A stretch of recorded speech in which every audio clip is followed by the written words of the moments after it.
G-Max back in orange. We've got all the details. It's a pop-up, live, Manchild Show with Boy Green Digital, and it starts right now. Let's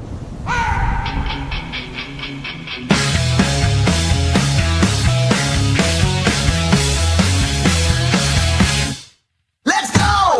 It's time to talk to you. 'Cause when comes for, it's all we're gonna do. And Boy Green is always on the scene. And we're gonna always bring to life singing. So get ready, ready. Get ready, 'cause here they come. All right, breaking news on a Sunday. Welcome aboard, everybody. Manchild Show with Boy Green Digital at MC Show Digital.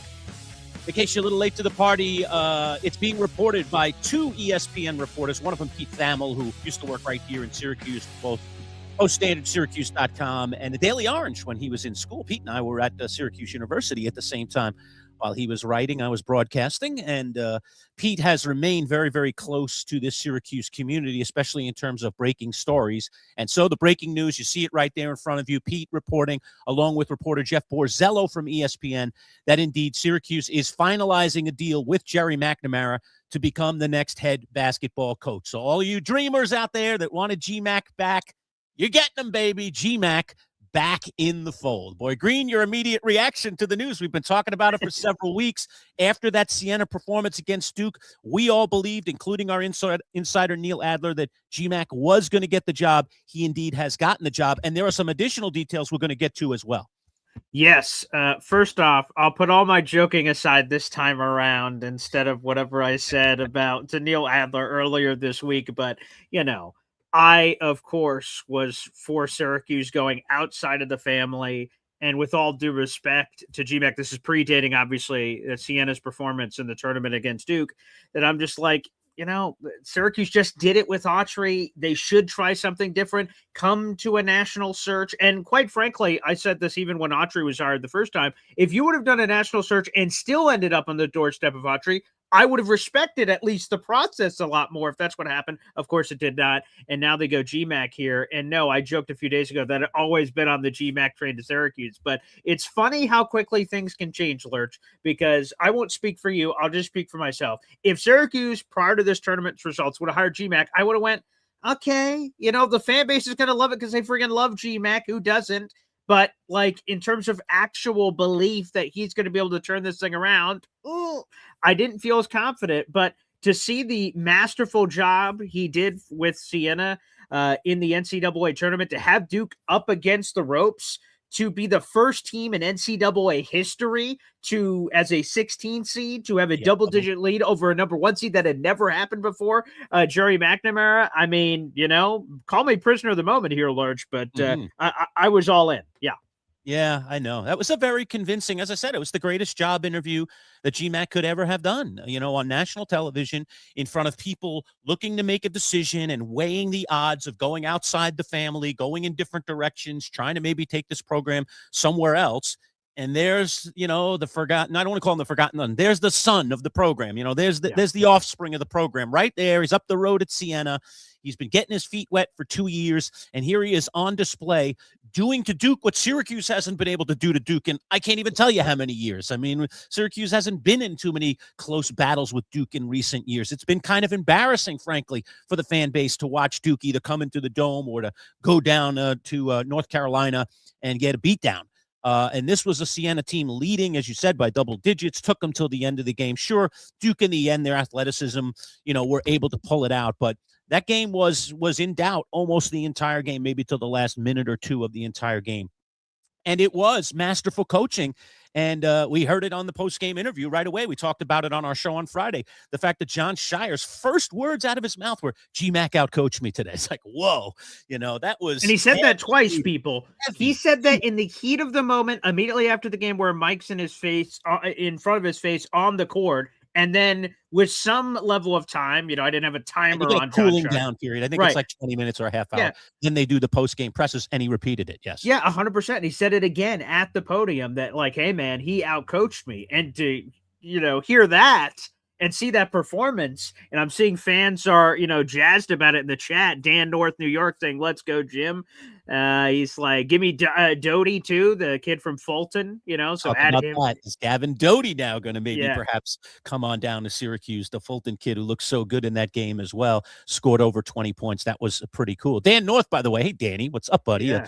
A guy who was a former student of mine up at SUNY Oswego and a good friend of mine for years and years. So, Dan, thanks for hopping on and checking us out here on at MC Show Digital. Hey, Dan, if you're not already a subscriber, pop that subscribe button along with anybody 100%. else in the room that isn't a subscriber. This is the kind of service you get even on a Sunday. Yeah. Boy Green and I, have to, get off our knees, so to speak, and, stop talking about the gospel and get in here and talk about some Syracuse gospel. True. And that is Gerry McNamara getting this job. I've heard a few things, Boy Green. Some of it is a little bit speculative, but we'll throw it out there anyway. The first thing that I heard is that there appears there are some rumors out there that it's going to be a 5-year deal for a little under $30 million, for a little under $3 million a year. So again, close to a $2 million a year raise for Gerry McNamara. If again those numbers are accurate, we'll probably find out a little bit more later. Although Syracuse tends to be very clandestine with its coaching contract. Private university, right? But that's kind of what we're hearing. That sounds about right. So regardless of what it ends up being, it's clearly a big raise for Gerry McNamara. And you've got some news. Pete Thamel, who broke this news, also put out now another long-form article talking about what they were up to in terms of, number one, luring good coaches, including Gerry McNamara, and what those coaches were demanding of Syracuse. Tell us a little bit about what Pete had to say in that piece. Yeah, and I see Dan North is bringing it up. Nice job hopping right on. I'm hyped about this hire. NIL is going to go up. Dan North, I'm glad you brought that up because that's exactly what I want to get to here from Pete Thamel. Two things here. First off, he revealed in his story, Pete Thamel, that Syracuse athletic director Brian Blair, who was, of course, hired here recently, he spoke to GMAC multiple times over the last week in both virtual and in person. So they made an aggressive pursuit of one Gerry McNamara, and it bears fruit here, obviously, with him getting the deal. But here is the good nugget that I think Syracuse fans are excited about, and I'm sure GMAC, and taking this job. Quote, Syracuse officials stressed during the process a commitment to NIL that projects in the top third of the ACC. That's seismic, Lurch, based on, again, we sort of have to give this caveat on everything we say. You just mentioned the numbers you're hearing from on the GMAC contract, and we've heard on the NIL. Mike Waters, when he joined us a couple weeks ago, from all his sources, Syracuse was swimming in the 8th or 9th waters inside the overall ACC standings. Top 3, top 4. Whoa, Syracuse is putting their money where their mouth is. If this reporting by Pete Thamel is correct, and Pete Thamel is a well-credentialed and well-respected reporter, okay, this is exciting for the fans. And Lurch, we all know in today's society, 2026, NIL is a massive piece of the puzzle. All right, repeat those numbers one more time for everybody who missed them. Syracuse looking to increase its NIL budget and is guaranteeing that it will. What are the numbers going from where to where? Let's get the percentages here. Yeah, so again, Syracuse officials stressed during the process is from Pete Thamel's reporting in his long-form column on ESPN that Syracuse officials stressed during the process a commitment to NIL that projects in the top third of the ACC. Again, remember, before they were in the 8 or, according to Mike Waters' reporting when he joined us a couple weeks ago, that Syracuse had been swimming in the 8th, 9th waters in terms of the overall ACC standing. So this is a dramatic increase here. I'm trying to see if I can get some numbers on. You're right. NIL How many teams budgets. are now in it? And, And compare the numbers. Let's see. Top programs, average roster costs about $8.2 million, approximately $41 million coming from third-party NIL. Just trying to see if I can get, so many people out there now doing this kind of research, Boy Green, where they're trying to get to the bottom of where things need to be. I mean, the one thing that we heard that was kind of concrete is, that Syracuse was operating, in an $8 million a year kind of budget, and that Providence, who lured away, as we now have, I guess that's about to become official too. I know it was out there. Yeah, I saw that. Earlier today, that the South Florida coach Brian Hodgson is headed to Providence, and the thought was that Providence had closer to a $12 million a year budget. So there's that $4 million a year shortfall here between, say, a Providence and a Syracuse, again, if you buy all the numbers that are being thrown out there. So that would suggest to me that Syracuse is going to meet that demand, is going to get more into that $12 million kind of range, Boy Green. Go ahead. Yeah, so no, I just brought up the ACC standings. So we have 18 teams inside the ACC. So top third would mean top 6. So inside that top 6 is sort of what the math is there from a Pete Thamel perspective. perspective on these standings. So yeah, and when you talk about the top six, we're talking about teams that are all currently, all these numbers are crazy now that we're in the tournament, but we're talking about Duke, Virginia, Miami, North Carolina, Louisville, Clemson's in this mix. Like, we're talking about the top of the top, the cream of the crop. Well, if Syracuse wants to compete in the ACC like they did once in the Big East as one of the best schools in the Big East in basketball year in and year out, they're going to have to meet those NIL demands. That's just what the sport says right now. You can't get around it. You've got to work into it, and that's what Syracuse is needing to do. There was a lot of thought here going into this hiring process that Syracuse may not be able to get the coach of their dreams, dare I say, because of their shortfalls in NIL. Now, I think the hiring of, number one, a new chancellor at Syracuse that clearly seems to be kind of hyped up about the idea of getting behind athletics a bit more than it seemed like Kent Severud, the former or soon-to-be former chancellor, was, and the addition of Brian Blair, an outsider AD, all right, who has no history with Syracuse, but has a history with fundraising, has a history with raising money, particularly in the NIL world in his previous jobs, has been brought in to run this thing. So to me, there was no doubt in my mind that the hiring of Blair was going to be a situation where Syracuse was going to push really, really hard to be relevant in the ACC in terms of NIL budget. So if you buy what Pete Thamel is writing here in his piece, that is a commitment that Syracuse is making to Gerry McNamara and their promise to try to help him build a perennial winner here at Syracuse so that it's not going to be a situation like Adrian Autry walked into where apparently there was some real shortfalls here in NIL. That Syracuse, dare I say, was a little late to the game, that Syracuse hadn't really pushed hard to raise funds coming out of the Jim Boeheim era, and then particularly at the early stages of Adrian Autry's tenure as head basketball coach at Syracuse. So these are interesting things that are going on. Sounds like Syracuse is going to step up to the plate here for Gerry. Lurch, let's get touchy-feely here. The numbers are important, NIL and all that. You're a Syracuse alum, okay?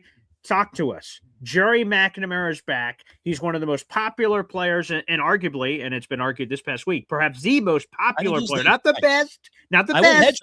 He is okay. And he's the guy now. He's the hot thing, obviously, with how Siena just performed in the NCAA tournament of really pushing Duke up against the ropes, but also his own popularity preceded, obviously, any of that. He was popular in its own right when he was playing and spent 15 years as an assistant. So he played here. He cut his teeth here, waiting, biding his time. He went off to do his own thing for 2 years for Siena, and now he returns back home. Mama comes calling home here, and he's now the guy after the guy, which we always talk about, Lurch, not the immediate guy, the guy after the guy. Have that Adrian Autry separation too, which perhaps adds to the puzzle here. How do you feel? What's a touchy-feely GMAC Syracuse head coach?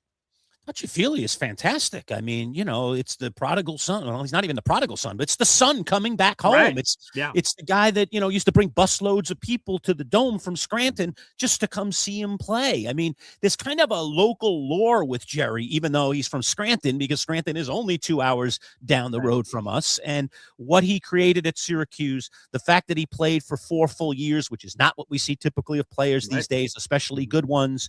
And then, of course, not only winning the national championship with Carmelo Anthony, but then having his own legacy after Melo left, the run in the Big East tournament that no one will forget about. I mean, there just are these things about Gerry McNamara that the fan base, rightly so, has fallen in love with.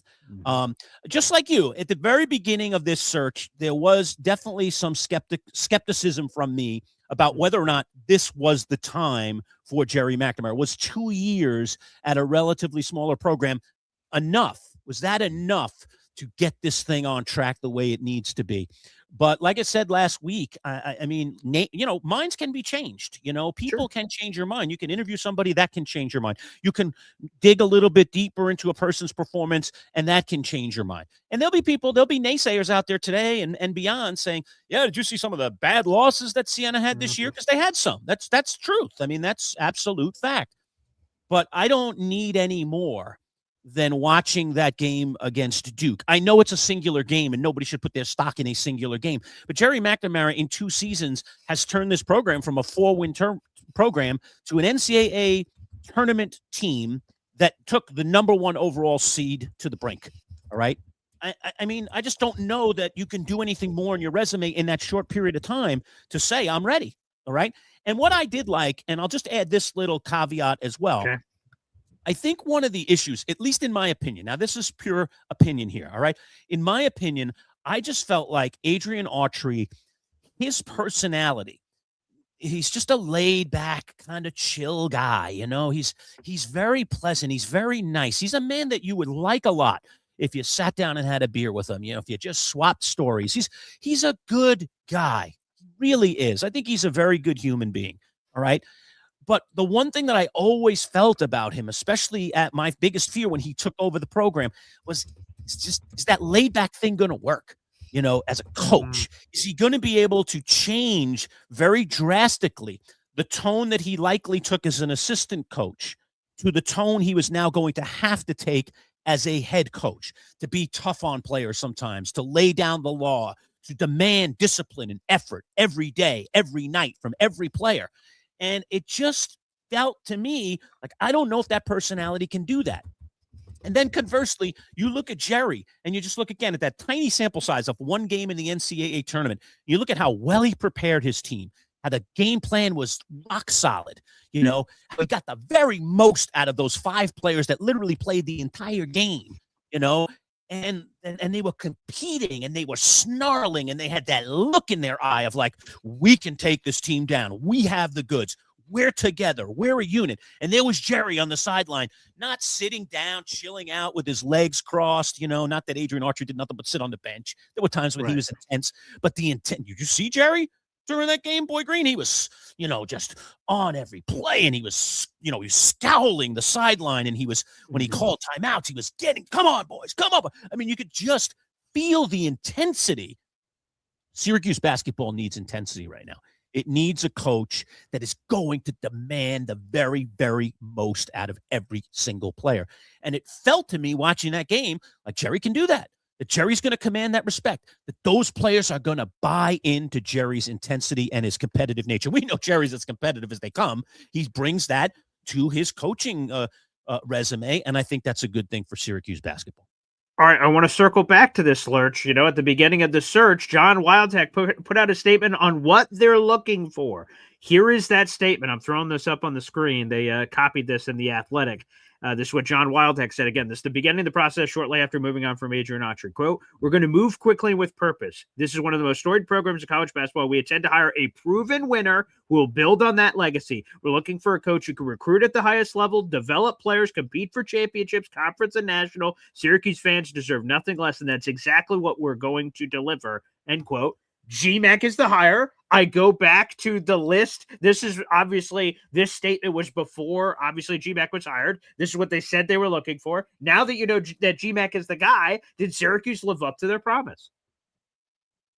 Those are some big words there. I mean, yeah. Gerry is absolutely a proven winner as a player.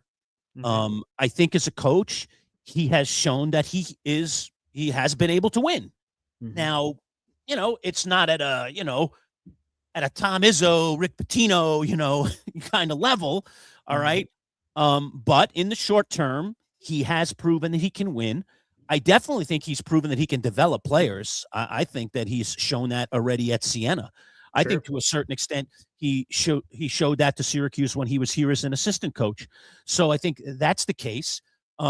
He was it's hard to really, truly understand the intricacies of recruiting, especially when different assistant coaches are working with different players. Right. Who's responsible for what? Who's responsible? I mean, we read all the stuff. Neil writes a lot about that kind of stuff. So do some of the other websites, Mike McAllister, obviously, as well. Just to give props to those guys that follow the recruiting trail, day in and day out.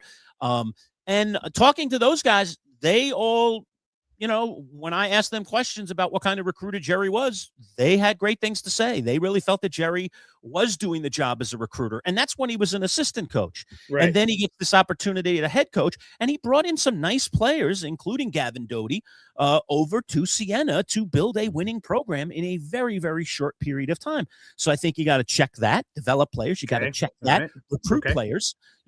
Now compete for championships, conference, and national. That's the part that I guess we're going to find out.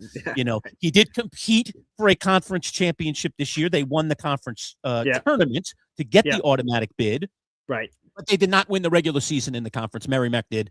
So, I don't know. I mean, does winning the conference tournament mean you're competing for conference championships? I suppose it does. So, sure.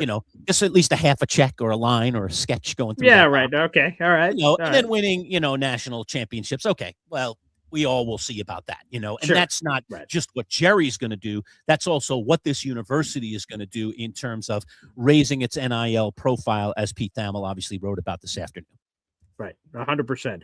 Here's the other thing I want to get to, and again, you mentioned it with the popularity. Lurch, I imagine for you as a Syracuse alum and for the Syracuse fans, I see they're lighting up the comment section. If you guys have questions about this or anything or reactions, throw them up and we'll bring in your comments. I see we're getting a ton of comments here. And again, like the video, folks, it's a free way to contribute. This is a surprise pop-up live show. Didn't have this on the bingo card, but we're ready at a moment's notice to jump and dance when we need to.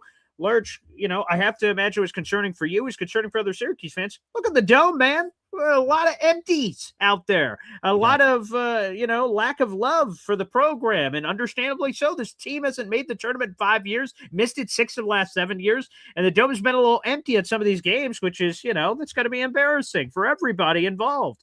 GMAC coming back. Are we going to get some excitement? Are we going to get an influx of tickets? Is there going to be a little bit of a buzz here with GMAC being the coach and some early honeymoon action? Because, not only is GMAC in his own right everything that went well, but Adrian Autry went so poorly that whoever the next guy was, I imagine there has to sort of be that boost there that gives you some of that early adrenaline. So do you think we'd sort of get that surge immediately?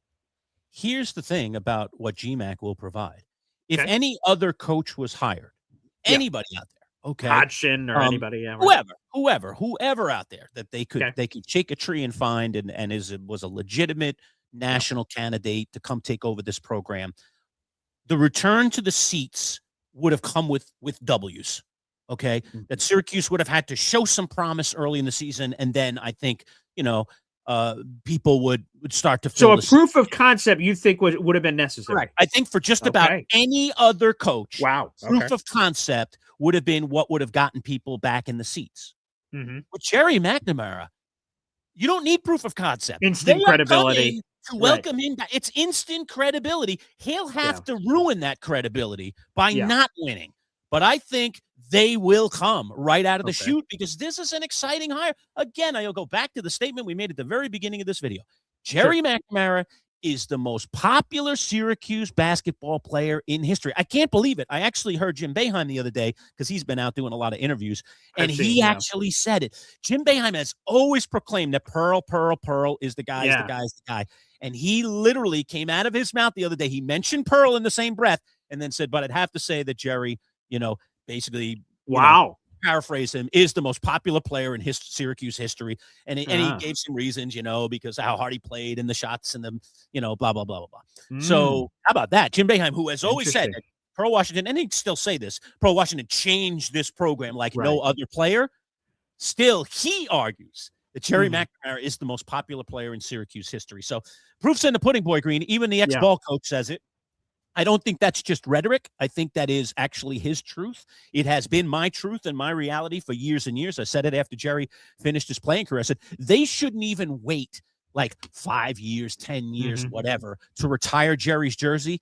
They should do what other programs do, like literally like on senior day, say, hey, we're putting him up in the rafters, or invite him back to the first game of the following year and say, Gerry, you've already proven your legendary status. Just head on up to the rafters and get yourself up there. So I know they eventually have checked that box, you know, but the fact of the matter is I thought they should have just have done it right away because he was just that popular a player. So there are going to be people that will go back into that dome just because he's sitting on the bench.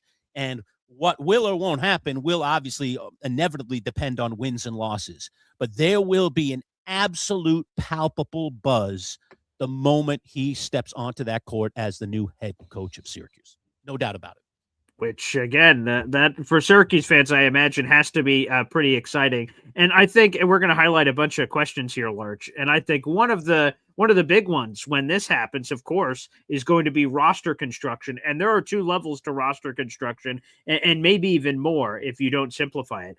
There is bringing new players in naturally, but it's retaining the players that are here. It's another level of recruiting. You have to pitch them on why to stay. And I throw this one up, Lurch. Good old G-Mac and Mello, this autograph photo. And the big question I see from a ton of people in our audience is, wait a second here. Do we believe, let's go to this one from Cal, 81197, think Kion stays? That we'd have G-Mac with Mello back in the day, and now he has a chance as the head coach, the returning son, to coach the son of Carmelo? I have to think, of course, he stays. I think it was quite likely that Cayenne was going to stay anyway, regardless of who the coach was, unless somehow, some way it was a coach that Carmelo didn't like. Or, I didn't see any of those candidates being that kind of offensive. But the fact that it's Gerry almost makes it a lock. I will actually fall out of the chair I'm sitting in right now if Cayenne Anthony doesn't say I'm returning and doesn't say it sooner rather than later. I think he's coming back. Look, Cayenne has a lot to learn as a basketball player. I mean, I want him to come back. I want to see him evolve. I watched him evolve as a high school basketball player, and he didn't immediately click there and spent a lot of time on the bench. And obviously, with Adrian Autry at the helm last year, Cayenne made some mistakes, and he spent some time on the bench. But I do think he's still a rising player. I think he has a lot of work to do off the court. But I have no doubt. I mean, his basketball instincts are excellent, in my opinion. Of course. I really see him do some good things. He needs to learn how to play better defense. He needs to work on his body and become more of a college basketball body. But I do think, that he's a player that could stay at Syracuse at least 3 years and develop as a basketball player. And now that Gerry's in the fold, I like I said, I'm shocked if Cayenne is not staying. I think the greater question is, what about the other guys? What about the couple of other guys? What about Sadiq White, who most Syracuse fans would certainly want back. And then what about any of the other peripheral players who could come back to Syracuse for another year? Will Nate Kings get another year of eligibility? Would they want him back in the fold? Now we get into Gerry's decisions about who he likes on this roster and how he wants to build a team. And Syracuse University needs to let him be the architect of this team on the court. No doubt about it. Lurch, we are only, and folks, and man, I see that the chat is absolutely popping.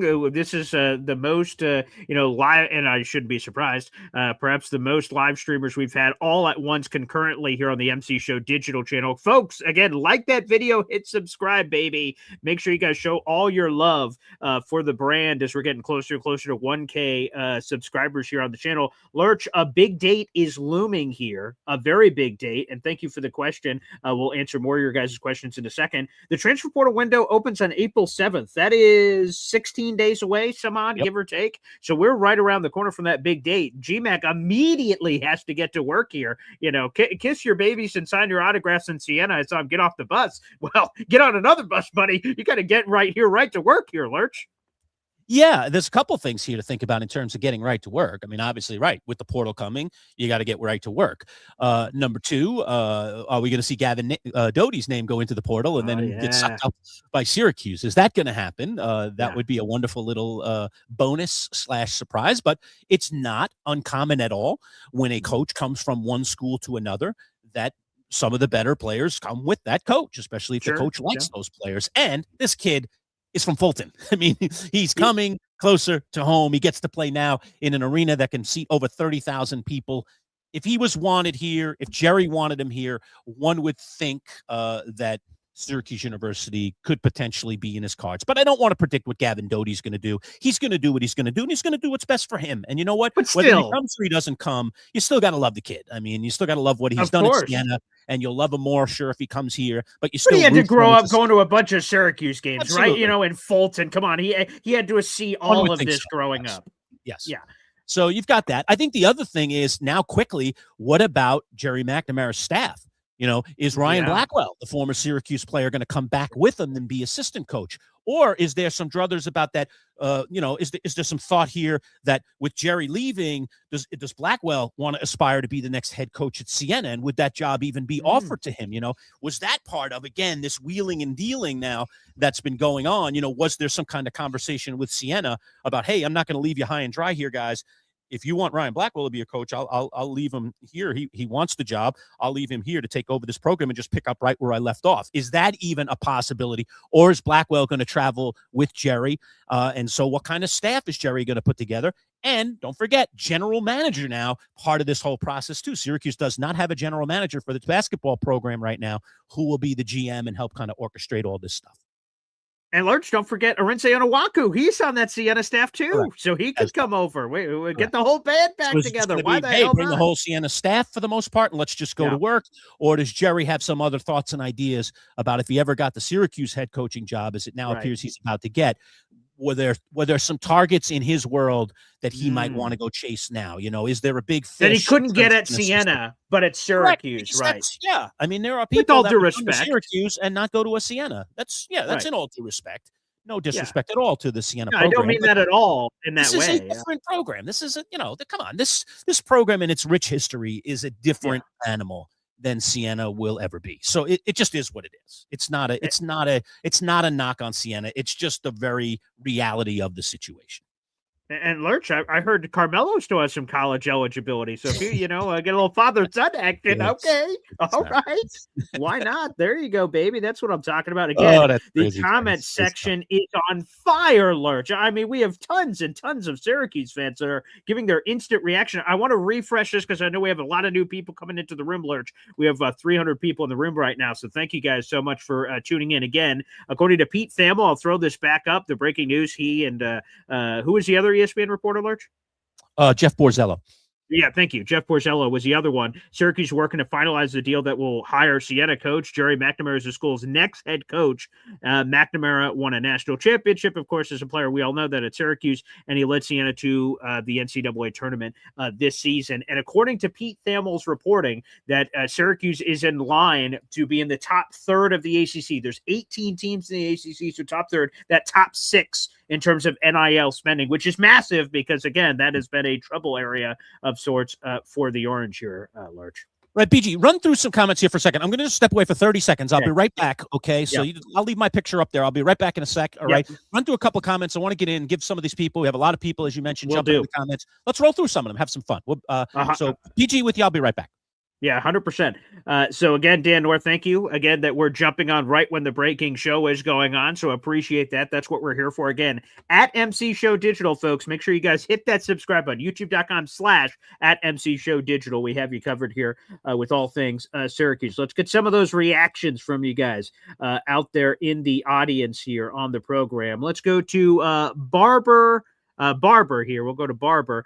This is a great hire, obviously, but does this really mean they sincerely looked at all the possible candidates? It's a good question, Barber, to be honest. Again, I was very motivated at the beginning of this process for Syracuse to do this national search. They use the term national search when they're looking over all these rocks. We don't know the full process. Maybe we'll get more of that from Brian Blair, and he'll explain the depths that they went to, maybe the numbers of how many people they talked with here, Lurch. Maybe we'll get some of those answers at the introductory press conference. Maybe not, about how deep they went. But I understand the perception. Yeah, you went on this national search, and then you got GMAC. You ended up with that guy. So I can understand why there may be some skepticism among the fans.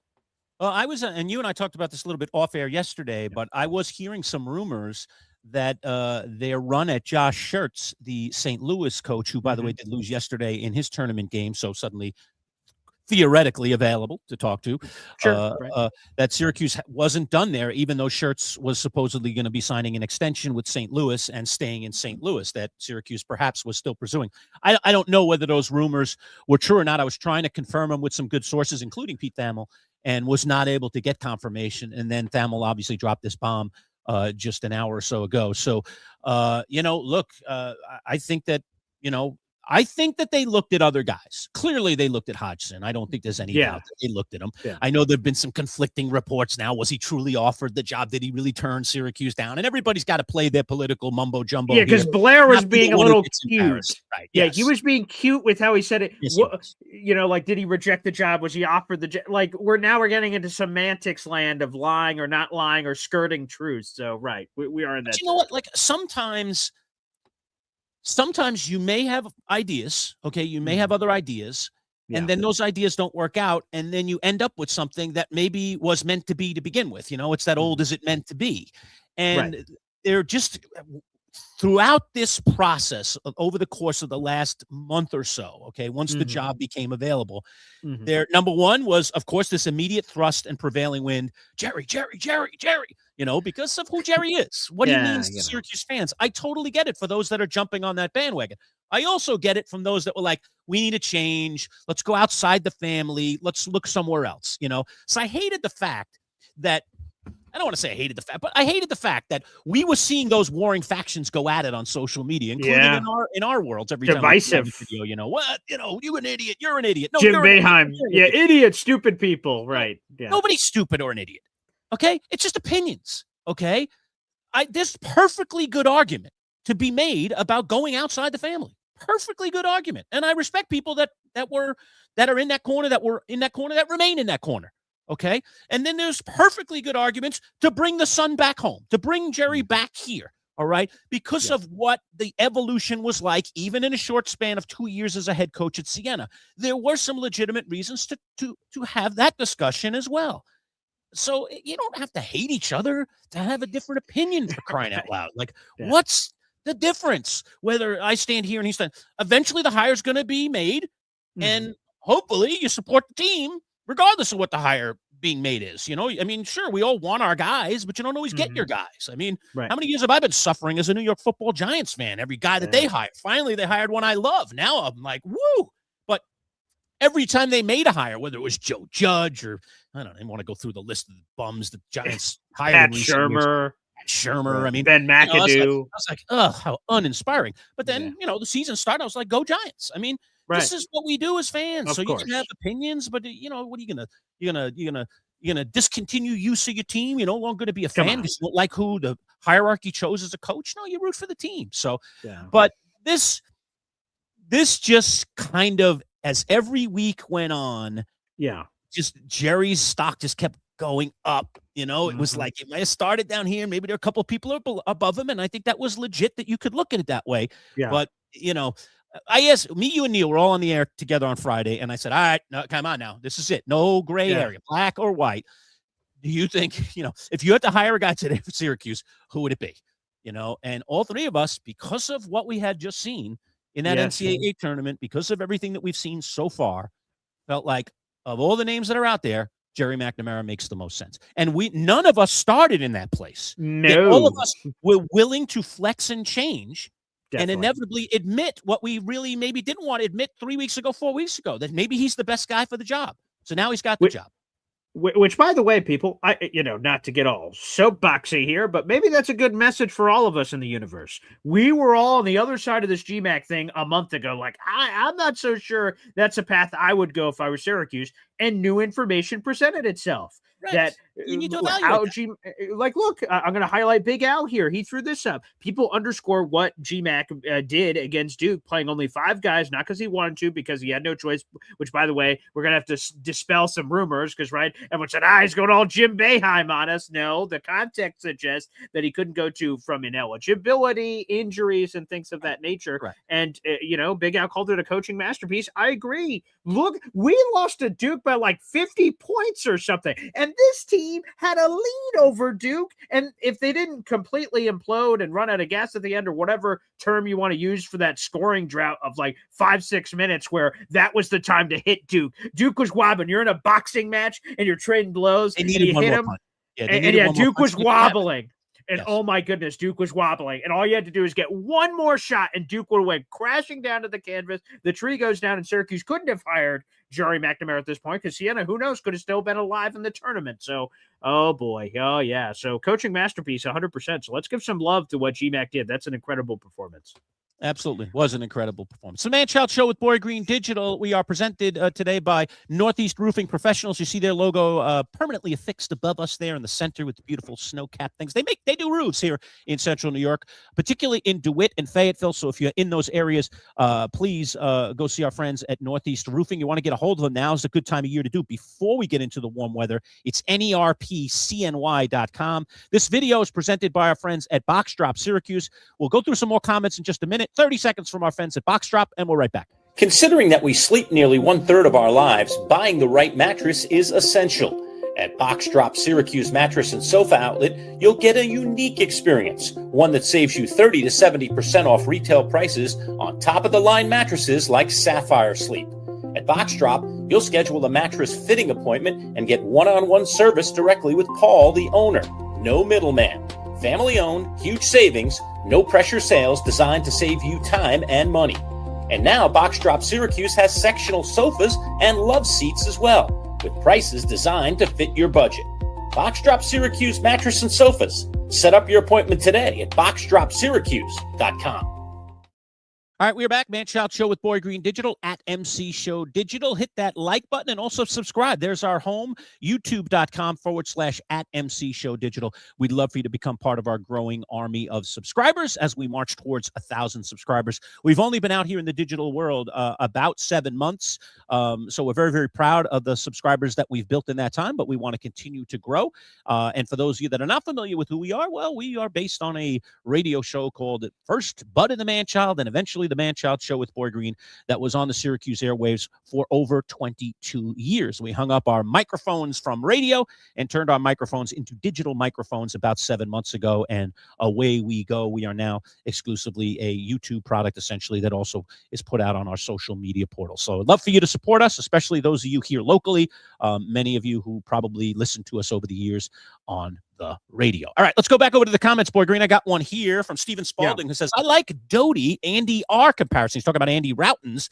It's spot on. Andy, maybe a little bit taller, though. I think probably a little bit taller. I think Andy Routens is about 6'6", 6'5", 6'6", something like that, if I have it right. It's been a while since Andy Routens has been wearing a Syracuse or sporting a Syracuse. There's some comparison to be made there. Kind of, shooting types, two guards, flexy guys. Andy Routens had a very nice basketball career, by the way, after he left Syracuse overseas. Oh, yeah. Internationally, yes, 100%. Yeah, I love it a lot. I'm going to just throw a bunch here. I've been highlighting a bunch of them. By the way, thanks, everybody, for all the interactions. This has been a lot of fun, and I appreciate it. I'll go back to Stephen Spalding here. He says, love it for so many reasons that have nothing to do with 2003. I know there's going to be some straight-up nostalgia people that just say it's cool. And again, as a Jets fan, not to work the Jets in every conversation, bringing back Aaron Glenn as a first-round pick at 1994, there was a very special – it wasn't just hiring, with all due respect, Brian Hodgson, right? This guy who I guess that's a little different because he had the Western New York ties, but just like no connections to the organization, and then versus bringing a guy back, GMAC bringing him back. I think there's something extra special here, Large. Yeah, very cool. I don't disagree with that. I think that's very true. It's not just about 2003 and a national championship. Right. It's really about the evolution of Gerry's career, and more importantly, what he's looked like so far as both an assistant coach and now a head basketball coach. Because they're not hiring a player here; they're hiring a coach. Right. Need somebody who motivate, need somebody who can recruit, need somebody who can be part of this modern world of transfer portal, NIL, and make hay. And obviously, by hiring Gerry McNamara, the hierarchy at Syracuse feels like he can handle all those things. Yeah, let's go back to Stephen Spalding here. I think this is interesting. So he says, I hope he's bringing Ryan Blackwell with him. Gerry might have tried to ask Siena to let Ryan take over, but Gerry probably takes Doty and a few others, so Ryan might not stay. But I just wanted to bring this comment up to talk about, I heard GMAC, because I've heard a lot of his exit press, obviously, after losing in the tournament with Siena. And he just talked about how much he loved Siena and how much he poured into it. And I didn't think that meant he wasn't leaving. It just shows how appreciative he was of this opportunity, to receive this opportunity, to put him in a position where Syracuse, the head coaching job, opened back up again, and Gerry had a chance to come back. I wonder if, he sort of worked with Siena here behind the scenes. We'll see who Siena ends up hiring as a replacement here, Lurch. But to your point where you talked about earlier, where it's Onawaku, we bring it up here with Blackwell. Does he work out something with them? Say, I'm not just going to ravage the staff here. I'm not going to ravage the players and take everything. I'm going to try to have a little bit of gentlemanliness, a little, class, respect. Is that even alive here in 2026? You don't know. It's possible. Okay. But here's the scat man saying his staff of Onawaku and Blackwell are great. That big man at Siena, you could tell he's well coached, and that's due to Onawaku I would and assume Blackwell. so. Yeah. My quintessential story about Arinze Onawaku is I literally bumped into him accidentally at Peter's grocery store over. Was it a charge or a block? I don't know. Neither. Okay, I hit him and moved backwards. I mean, so I don't know what you call that. All I remember, I was like turning quickly or something. You know me, I'm always a madman running at 100 miles an hour. Sure. And we were at Peter's Grocery is that DeWitt? It's right towards Drumlin's over there. Yeah, I got you. Yeah. Right off the South Campus, where all the South Campus folks would shop. And he was on the team, and I was shopping at the grocery store, and I bumped into him. And when I bumped into him, I was like hitting him like about chest high.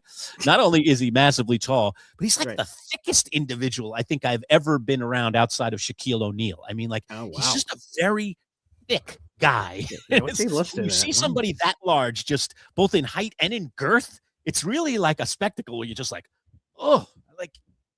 You just start thinking, like, how do you get through a doorway? How do you do anything? How do you sit in that small car? Like these guys, they're like supernatural in terms of their absolute 6'9", 275 pounds. He's a monster. He seemed twice as big as that to me when I bumped into him. Okay. So you bumped into him, then what happened? Really nothing. It was a friendly thing. And I was like, I just said, oh, Arinze, how are you? Like, I knew who he was. Oh, did he remember you? No, he I didn't know media. You're in the trenches over there, Lurch. No, this would have been. I mean, I'm trying to remember. I me with years. Forget it. I'm not even going to figure it out. That's probably for the best. I don't even know if I was in the media yet or whether I was still in school. I might have still been in school actually. So okay, yeah. All right. Anyway, so address that point though, Lurch. So again, is there gentlemanly respect? Or does Gerry McNamara come in the middle of the night with a burglar mask and take everything that Siena's got, coaches, players, everything that he can, and shove it all in a burlap sack and make off in the middle of the night? Or is there some sort of a respect here that he's not going to do that because of what everything Siena has done for him? I think that depends on the person, but there are so few that would really care about that. I mean, I just think I'm sure Syracuse people wouldn't. There's one thing alone that Gerry probably is thinking right now. Okay. Who are the best people to help me out to make sure that I'm successful in this job? And if the answer to that question is those two guys, okay, then he's going to try to corral those two guys and bring them with him. Okay. If he doesn't feel that way, then maybe that answer is different. Okay. And or if there was some kind of, dare I say, call it a handshake, call it a verbal conversation, that if I ever leave here for Syracuse, if that job's ever offered to me, my dream job to go back home to Syracuse, hey Ryan, easy on dream job, Lurch. I still have to take this over. Would that's you still sort of triggering? That's still sort of triggering, Lurch. Lose the dream job thing, Doug Marone. Maybe there's another way he can say it. Worse, right? I still feel a little heebie-jeebie about that one. Yeah, I wouldn't feel heebie-jeebie about that with GMAC though. I really would. If he said it, because he probably will say it. I mean, why wouldn't he? Of course. Yeah, and I would believe it if he said. Oh, you take that with a lot more credence than Marone. Absolutely. Okay. 1,000% more credence than with Marone. The day Marone said it, I was already like, yeah, really? Marone talked about like having dreams at night and, he was like, why do everyone have to embellish? Why do you have to always go over the top? He just went on and on about how like, this is like, it was so prevalent in his mind for so long. And then also took his one offer from the Buffalo Bills and he was the heck out of here. Oh yeah. He high-packed it out of town. He even high-packed it out of town from Buffalo. Oh boy, that's just part of his story, unfortunately. But that's Gerry's track record does not say that. I think this would be genuinely a dream job for Gerry McNamara. I would assume. I think he would love to come here and stay here the next 20 years and be super successful and so on and so forth. So now, if he says that at his opening salvo, his opening presser, I will believe that. I honestly would believe that. And I wonder if, this probably will sound weird, but how is that not in the mind at all of Syracuse? You get GMAC here, no matter what success happens, he's going to be here, I would assume, as long as you want him here and things are going good NIL wise, he's going to be here forever. He can be your next Boeheim, only in the sense of that's a big name and big shoes to fill, but only in the sense of just being here forever, being a lifer for Syracuse. There's that connective tissue that's going to be there forever versus a random other person you hire that could at any point leave. Well, we said that last week when we were breaking down the still remaining candidates, Right. and I think Hodgson at that point had, supposedly rejected Syracuse. And I was saying here, if you want to look at, the individual strengths and weaknesses of each of the guys that we think are still either out there in the running, might be considered by Syracuse, and obviously Gerry's name was something that we talked about. I said, one of the things you have to consider if you're Syracuse is that for some of these other guys, there is a distinct possibility that Syracuse is just a stepping stone to something else, to Kentucky or to, to a blue blood, like a North Carolina or I don't think Duke's changing coaches anytime soon, but, a real super duper blue blood program. I mean, there are programs, dare I say, in the pecking order above Syracuse, a Kansas, another example. Okay. One of these monster programs that has churned out many more national championships, that is a perennial power pretty much year in and year out and has unbelievable financial support. So, but so for someone, say like a Hodgson, if he was the guy, or Josh Schertz, if he came here, just to name a couple of guys that were mentioned, they could have success here, stay here for 5 years or something, and then be like, hey, Kentucky's calling. Sorry, guys, I'm out of here, or whatever it is. That's a bigger job with an even bigger budget and more of a history. With Gerry, I think that's a little different because he played here, because he's from Scranton, Pennsylvania, just 2 hours down the road. He already knows what it's like to plant his flag here. I mean, he stayed here even after he was a player for the most part. Okay. Right. Raised his family here. Okay. I know he's still raising his family, but he's, raised a good part of his kids here, their life here. So there's just a lot of there. So I just think that would have been one of the, you start about checking boxes, or here's the reasons why, not to, on Gerry's, list on the reasons why. Gerry might stay longer. Gerry would be more committed. Gerry could be a long-term solution, not just a solution for the next 5 years. So, yeah. Success. Okay. If he has success, like I said, I could see him staying here 20 years. That'd be terrific. He's got to have success, and that won't be easy. It won't be easy. Which we will unpack and continue to get into the comments. We have over 300 people in the room, Lurch, including over 100 on our MC Show digital channel right now, folks. Hit that like button, show your support. We're only 30 subscribers away from 800. We got a nice little search here in the middle of the live show. So, folks, hit that subscribe button. It's right there on your screen, baby, and hit us. We are here with you for all the breaking news, including Syracuse here on the program. So continue to show your love. I'll keep highlighting a bunch of comments here, Lurch, as we sort of unpack this one. And there is some love in the comment section. There's also some criticism, Lurch. So let's get a little bit into that here. I fully expect that. I'm not surprised by that at all. Yeah, let's go to Jay Bartosh here. 8233 says, so Syracuse isn't going all in. They won't hire a top 20 coach and pay him $7 million. Arkansas got Calipari. Auburn overpaid for Pearl, no experience. Scared money decision, indicating this with GMAC here at Syracuse. Your reaction? Well, I understand why you might say that. I think that, and they're not paying $7 million a year. Definitely not. But how do you justify paying a coach $7 million a year when you still don't even have your NIL budget in order? Definitely, clearly. So, which way are you going to go first? Are you going to get the budget in place, hopefully, so that you can bring in the caliber of players that could potentially, and have the money to spend year in and year out, that could potentially get you the $7 million coach?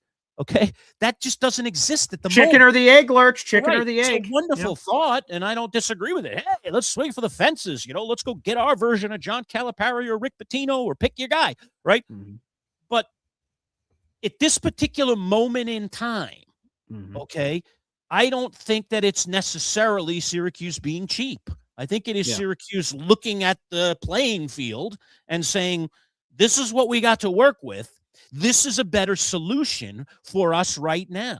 And by the way, this, quote, economical solution, if you want to call it that, could turn into something where you have a guy for the next 10 or 20 years, okay, who you can slowly raise up the pay scale as the team hopefully has greater and greater success. Meanwhile, you're also working on the other side of NIL. So I don't really agree that it was Syracuse cheaping out, but I understand why this person would feel the way they feel. Which again makes a lot of sense. Let's keep going down. Kid Navy 7777 says, I think GMAC can retain Kings and Donnie back, plus others to be named. Lurch, I don't know about you. I don't want to speak for you. For me, I have heard like zero talk of fans saying they think Donnie's coming back because of the NBA. If that's a thing, another school potentially. Is there any way Donnie's back? My gut says no, but I don't know what's going on in this young man's head. Right. Frankly, I didn't really love what I saw from him on the court this year. Is that strictly have to do with the lack of coaching that Adrian Autry was able to deliver to this young man? Or is there something inside of this young man that doesn't always have him working as hard, it seems, as maybe he could based on his talent? He's a tremendously talented player. Sure. And I would clearly argue that he is probably the most talented player on this year's squad. Okay. But he didn't always play like it. He did sometimes, but he didn't always play like it. So my curiosity would be, okay, I mean, I'm always into keeping talented players as long as they're the right players for Gerry McNamara. You know, Gerry McNamara is going to have to get a whole nother level at a Donnie Freeman if Donnie Freeman's going to stay and be a Syracuse basketball player for at least another season. But I don't know. I think probably the thing that decides that is there any strong relationship between Donnie Freeman and Gerry McNamara? What is that relationship like? And is that enough to convince Donnie Freeman that staying at Syracuse for another season is the right thing to do? I don't. You see him going to the pros based on this season. I mean, the NBA is all about speculation. You never know. But I haven't been delving into the mock drafts yet. I haven't either, for that NBA, matter. Right. We'll have to go through that with Sean Devaney, our NBA insider. Right. Yeah. But I would tend to doubt that, based on how he played this season, despite the raw talent that he clearly has, that Donnie Freeman is a serious candidate to go to the NBA after this season. Right. And we've talked to a few of our insiders about Donnie Freeman in recent weeks because of Adrian Autry losing his job. That obviously, and the players who will stay and who will go have come up, and all of our insiders thought he's out of here and likely going to another college. Now, does GMAC coming in the fold change that? Does GMAC have the opportunity now to have a conversation with Donnie Freeman and convince him? That could happen. So I'm not going to rule it out, but my gut says unlikely, but things can change in a heartbeat, just as with this hire, things changed in a heartbeat. Right, definitely. Nate Kings, for sure. I could totally see Nate Kings coming back. Absolutely. If he gets the eligibility, I would actually say maybe 80% yes on that one. Okay. Right. For Donnie Freeman at this moment, I would probably say 20 or 30% yes. But could that change? It could. Of course. Yeah. So again, to Lurch's point, on Kings, there's some eligibility things that need to be figured out. So I guess I shouldn't speak so freely, but yet I do believe Nate Kings totally is on the table. Donnie would surprise me, but let's go. CBW here on Twitter. Great hire. Now Melo can look over GMAC's shoulder every game and Boeheim can get his 2 cents in. Let's hope that doesn't happen. That's one of the things that, frankly, as we were discussing, Gerry, over the weeks, worried me. Is that on one side, it's this wonderful, cool thing of coaching Carmelo's son. Oh, the Carmelo factor. And there's this wonderful, cool thing of, the son of the program coming back home and Papa's still, hanging around in the building from time to time. Although Jim Boeheim did keep to his word for the most part and stayed out of the building initially when Adrian Autry first became head coach, Right. He made that very clear, by the way, Lurch. On the Boeheim thing, he said, you're not gonna see me like at games hovering over. You're not gonna see me like around in that way in public eye because I want to give respect to Autry. It's his operation. Yeah. Basically, he doesn't want to be in the stands and some dweeb, some 12-year-old has their camera pointed at him and a coaching decision happens and Boeheim has this over-the-top reaction. That's going to be bad for Boeheim. That's going to be bad for Autry. For the most part, Lurch, he was really a man of his word for that throughout the Autry tenure. Yeah, he was. And I think that was actually a smart move and it was a respectful move by Jim Boeheim. I agree. I like that he did that. And he was a man of his word, not only saying it, but doing it. But there is that other side of it. Like, listen, you want a coach to come in and be their own man. I think for anybody that was thinking go outside the program, that was clearly what they were thinking. Is enough of these influence of everybody else. Let somebody with an objective point of view come in here, build a program in their own image, build a defense that they believe will work, build an offense that they believe will work, and forget about what Jim Boeheim ever did. And now here comes Gerry back into the fold, and it raises all these questions again. Is the 2-3 zone, back again, and he's got Carmelo sitting courtside, his friend, so to speak, sitting courtside with his son on the bench or on the court. And what's going through his mind about that? And, I think that Gerry will, I think like any smart coach would do, utilize the resources that are at your fingertips. You don't ignore Carmelo Anthony, a guy that, is a pretty good basketball player, all right, and has had a pretty amazing career, and whose son happens to be on the team. And you don't ignore a guy that was a Hall of Fame coach and taught you everything that you knew about college basketball before you went out on your own. So you can't ignore them. You have to, utilize them how you feel fit to utilize them.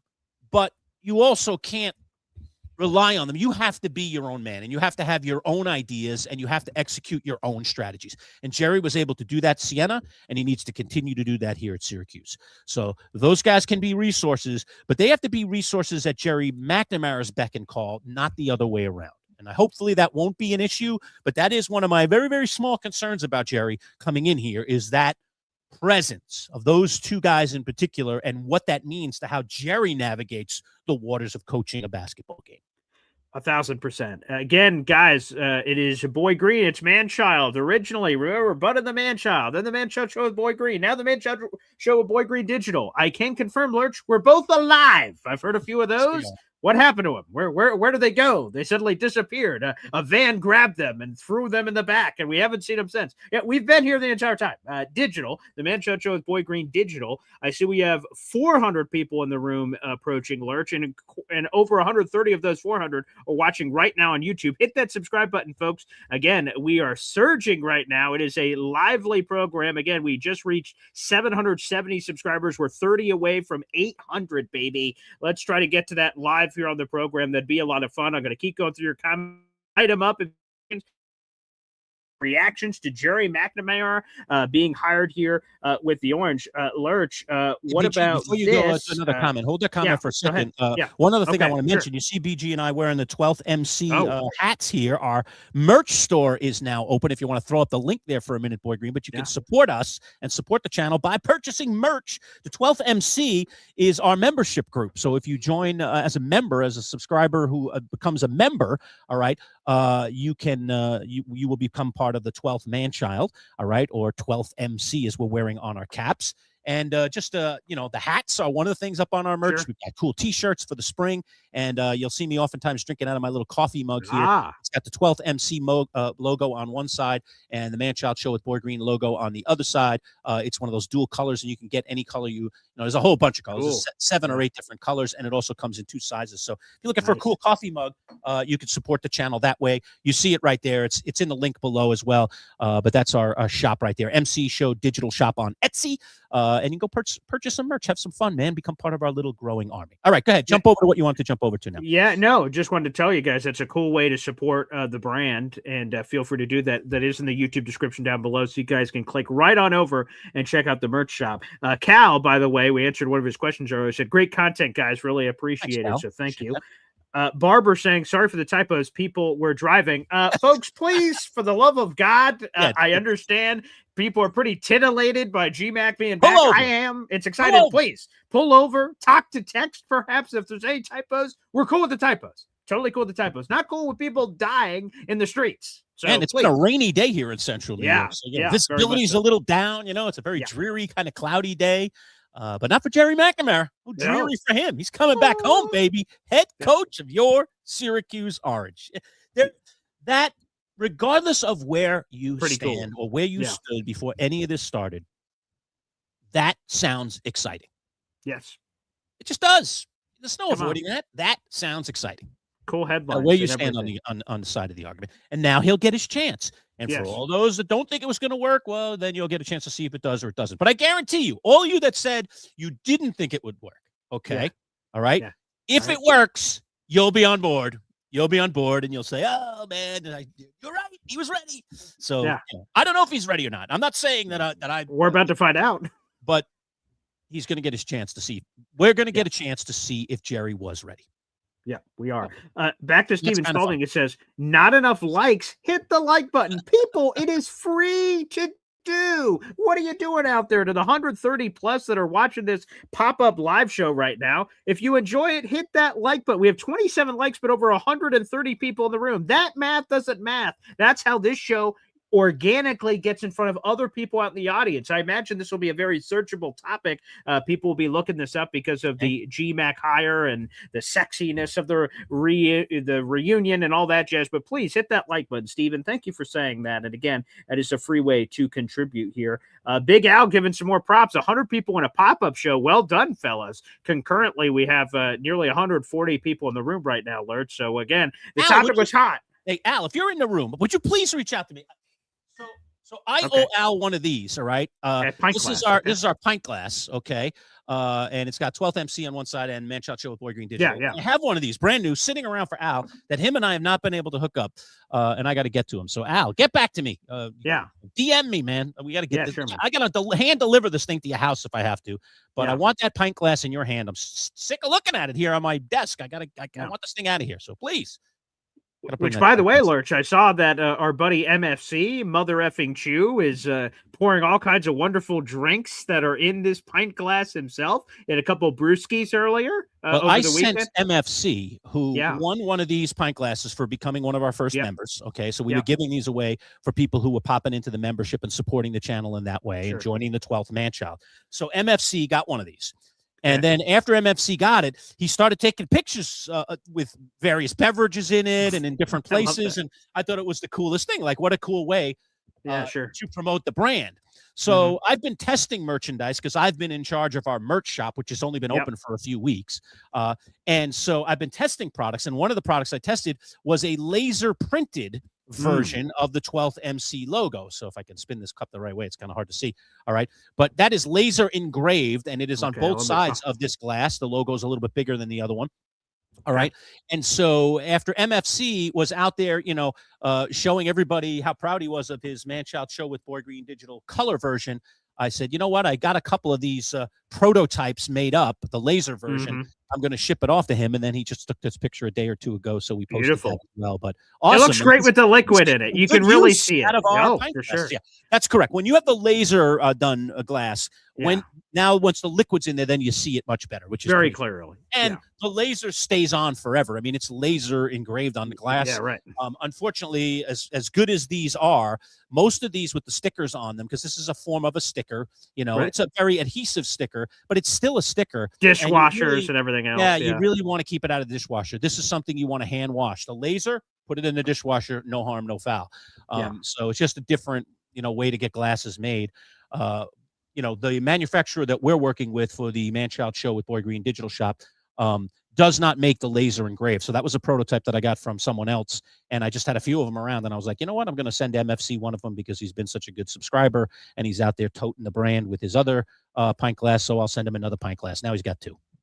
Yeah, by the way, Nishiru going, let's go, screaming with the orange emojis. I know people are fired up, baby, so let's go. And Lurch, now we're only 25 subscribers away from 800. We are popping here on the program. We're picking up. So thank you, everybody out there. I'm going to keep dropping it in here in the chat to subscribe to the channel and show your support as we continue to go through these comments, Lurch. So I'll pop this one up here. This is about recruiting here. Great. So Al said this, Gerry credited with bringing to Syracuse MCW, Michael Carter Williams, Tyler Ennis, Deion Waiters, Elijah Hughes, Cole Swider.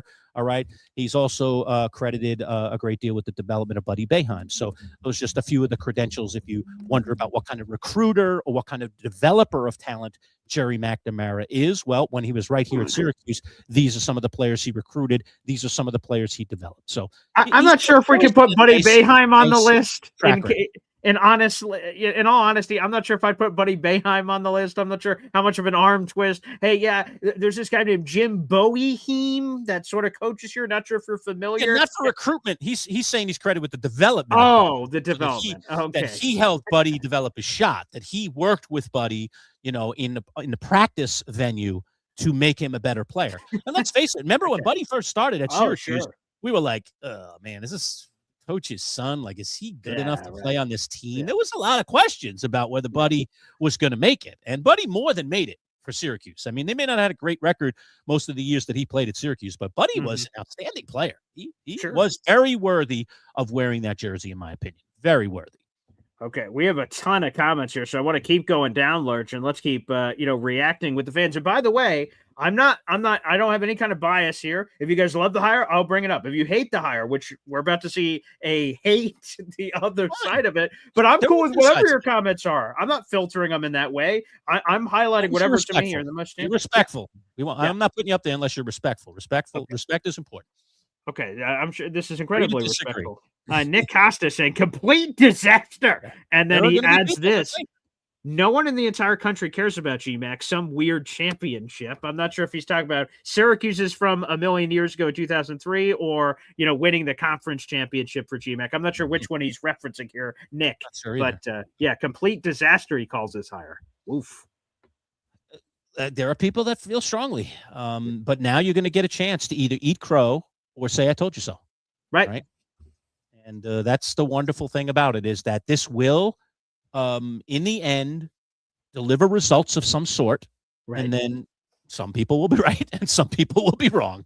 But can we support it in the moment, Lurch? You just brought this up with your Giant stuff of Pat Shermer and Ben McAdoo and all these random Joe Judge, with all due respect, right? You have all these random guys in there. Like, and for me, again, I bring this up every once in a while as a Jets fan. Whoever they hire, I'm like, well, all right, I'm a Jets fan, so I hope this works out, and I root for it. And once they're officially a member of the green and white, I'm all in. So for Syracuse in the orange, I know that Gerry McNamara is he's a very popular guy. Obviously, we've got over that, but sometimes it's polarizing. Sometimes you're too popular. It's like someone's being force-fed down your throat. You're like, you're trying to force me on this guy, but this other reason, maybe we could just all support and try to hope that it turns it around. Aren't we all in the same boat on that, at least, that we want it to turn around? We want it to work? Right.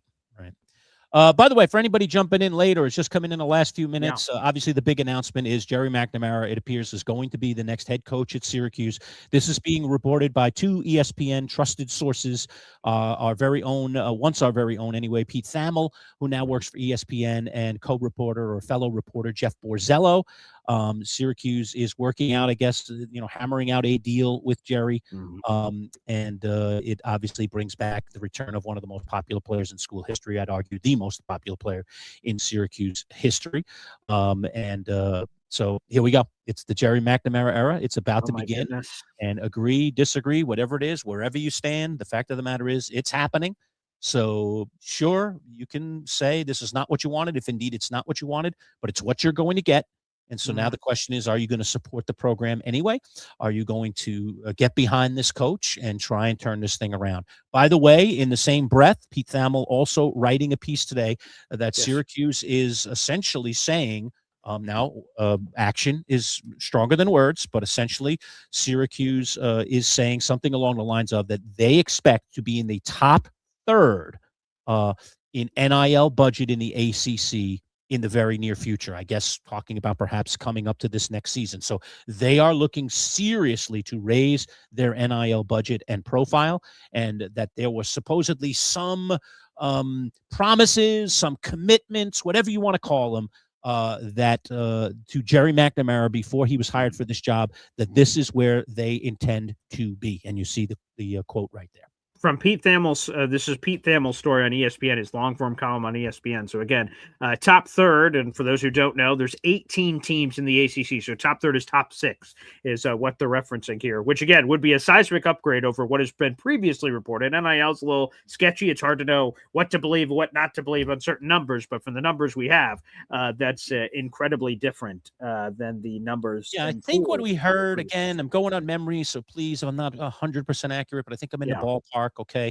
When you're doing live shows like this, I'd expect to be here doing a live show. I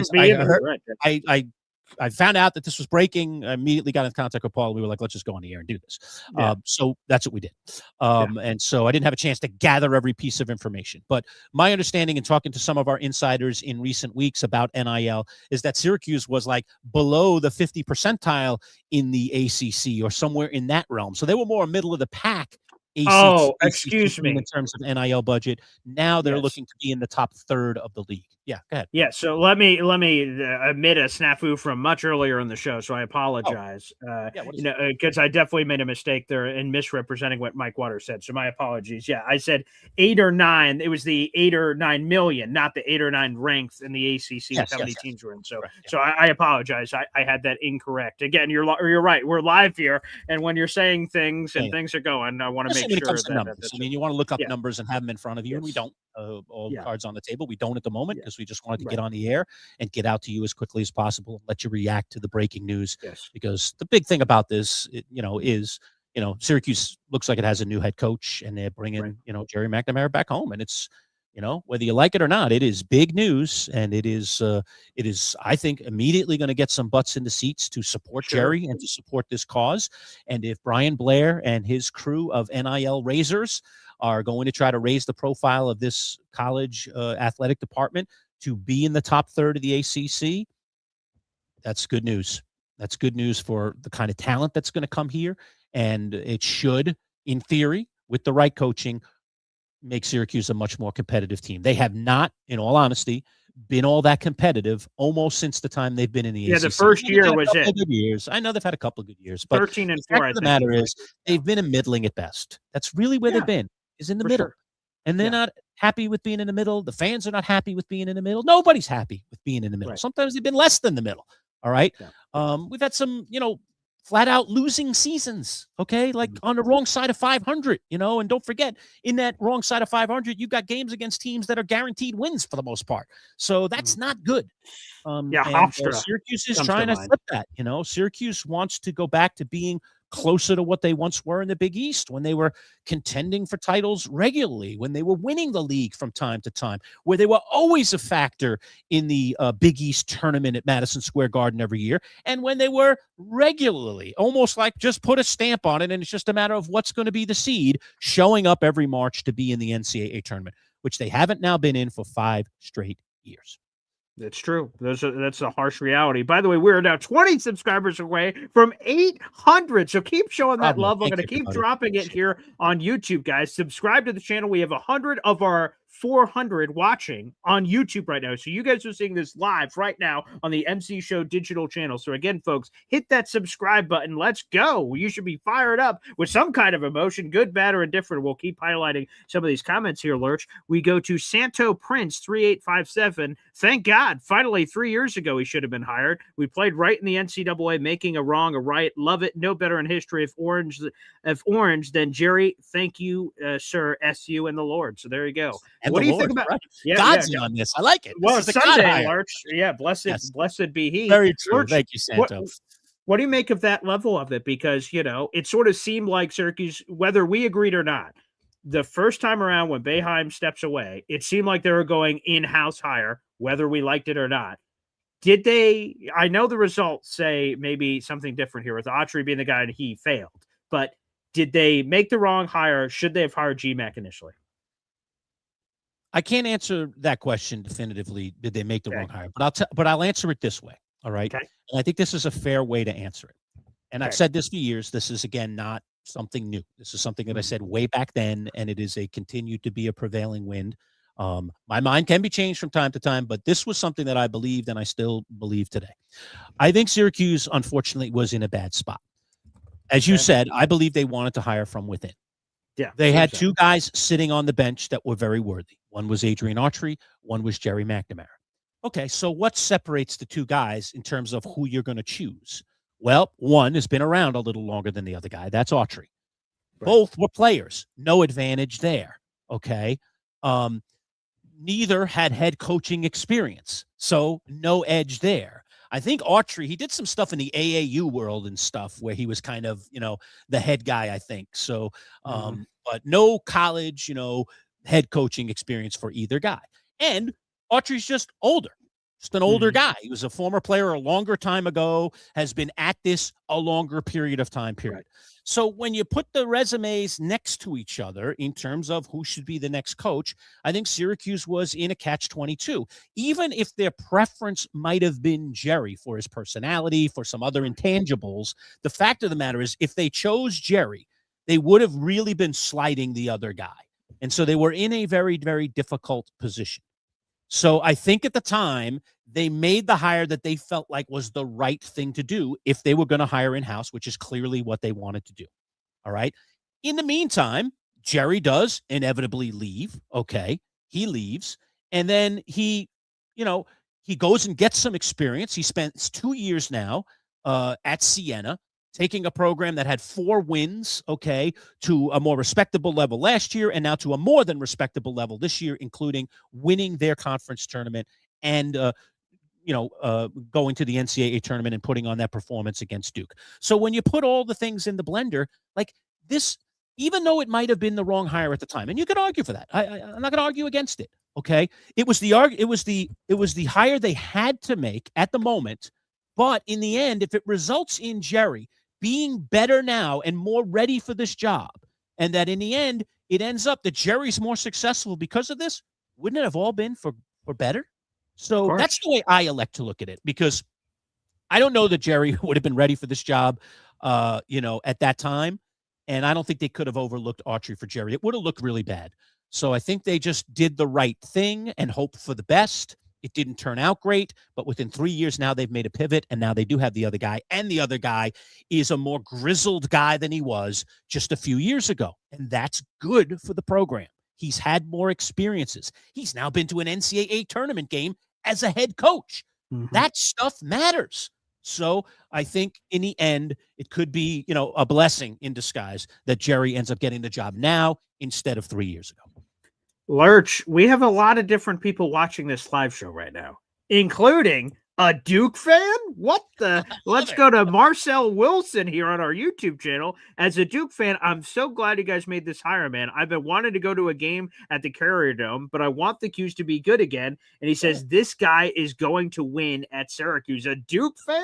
What? And I wonder, Marcel, by the way, as those comments are thrown up there, if you want to jump back in and make another comment, we had been bandying about, I don't think he was a serious candidate because I didn't hear his name floated around through any of my, my good sources these days. But Bobby Hurley, obviously the former Duke point guard, was available. He was recently let go from Arizona State and was out there potentially to coach any team in the country. I have no idea whether he had any interest in Syracuse. I didn't hear anything that Syracuse had any particular interest in Bobby Hurley, but I wonder how you would have felt about that, Marcel. So if you want to jump in the comments and mention whether or not you think Bobby Hurley could have brought us back to being good again, I'd love to hear that. But he's not going to be the choice, obviously. It is Gerry McNamara, and these are nice spirited words coming from a Duke fan. That's cool. Hey, Lurch, speaking of Duke real quick, I just want to go down this road. Here's a quick, I know you're not great with years, but quick trivia. When's the last time Syracuse beat Duke? I don't know. Okay, good. I'm pretty sure they've beaten them since we've been in the ACC, right? I mean, I'm right. They definitely have. They definitely have. They definitely have. So at least I'm there. Yeah, we've been in the ACC for 13 years, dating back to 2013. We've definitely beat them. Yeah. I'll take a wild guess. I mean, I don't have a great guess. I'm going to say 7 years ago. Okay, that's you nailed it. It is in fact 7 years ago, Lurch. It was Monday, January 14, 2019. Syracuse won 95-91 in overtime. That was in Duke, winning that game. But trying to remember the particulars of that game. That's just not my forte. Is remembering the particulars in these particular years and all that kind of stuff. Here you go. Here, Syracuse fans that are watching this right now. Here's a trip down memory lane. Here's the starting five for Syracuse in that game. God, the last time they beat Duke. Ask someone else that question. I'll embarrass myself by trying to figure out. Battle. Okay, that was a battle team. Okay. Yeah. No, not trivia. It's just nostalgia. I'm just going to read the names. Okay. Yeah. All right, cool. Yeah. Tyus Battle. Elijah Hughes was on that team. Mm-hmm. Yeah. Frank Howard, O'Shea Brissett, Marek Dolezaj, Pascal Chukwu was on this team. Hey, the old Jalen Carey days. I remember asking Boeheim about Jalen Carey, Brahma Sidibe, Buddy Boeheim. Like, that was the team. That was the last team that took out Duke. So maybe this is sort of, with how Siena just pushed, Duke up against the ropes, Lurch. I'm looking at these recent games here for Syracuse Duke where we lost 101 to 64 earlier this season. 83-54, 86-66, 77-55, 88-79, 97-72. All these blowouts by 20 plus points. I just want some respectability, man. Can we get off the canvas? Can we stop saying no mas and get up and try to do something, man? The Syracuse Duke thing has been tough. What's with all these people Real on tough. the internet here on a Sunday, man? We're hearing everything you're saying, Paul, but you've been breaking up a bit. And I saw you actually dropped out of the room a little while ago, so that's probably all part of the same issue that's going on, whatever the heck it is. Come on, what are some people doing on the internet on a Sunday, for crying out loud? We don't usually do shows on a Sunday, but this is, by the way, a pop-up version of the Manchild Show with Boy Green Digital. At MC Show Digital is our handle on YouTube. If you're not a subscriber, we'd love for you to subscribe. Boy Green will throw up the YouTube address. So if you're watching us from one of our different portals, because we also put it out on social media, I think it's out on Paul's YouTube channel as well. It is not. Oh, it's not? Okay. So it is only exclusively, if you're watching on YouTube right now, you're only watching right now on the MC Show digital channel, which again, I just dropped the link in there again, and there's been a raving response. Okay, fantastic. So again, if you're not already a subscriber, hit subscribe, and then of course click notifications so you find out when we're doing stuff. So when these pop-ups happen, you know exactly. Wow, all of a sudden the guys are coming on the air. What the heck's going on? It must be breaking news. But we do live shows on Monday and Wednesday mornings at 11, and then we do all kinds of content throughout the week. We talk Jets, Giants, Bills, Syracuse, and we even do a Survivor live show. If you love the TV show Survivor, on Wednesday nights, 15 minutes after the show airs, so it goes till about 9:30 at night. By 9:45, and Brett LaBelle, one of the former survivors himself from the Millennials versus Gen X season, joins us, and we break down Survivor literally right after the episode happens. So if you like that kind of stuff, you can join us for that too. So we're very diverse, but we maintain our Syracuse roots here. As you see the 44 over my shoulder right here, we maintain our Syracuse roots, and we continue to cover Syracuse football and Syracuse basketball as a part of our staples.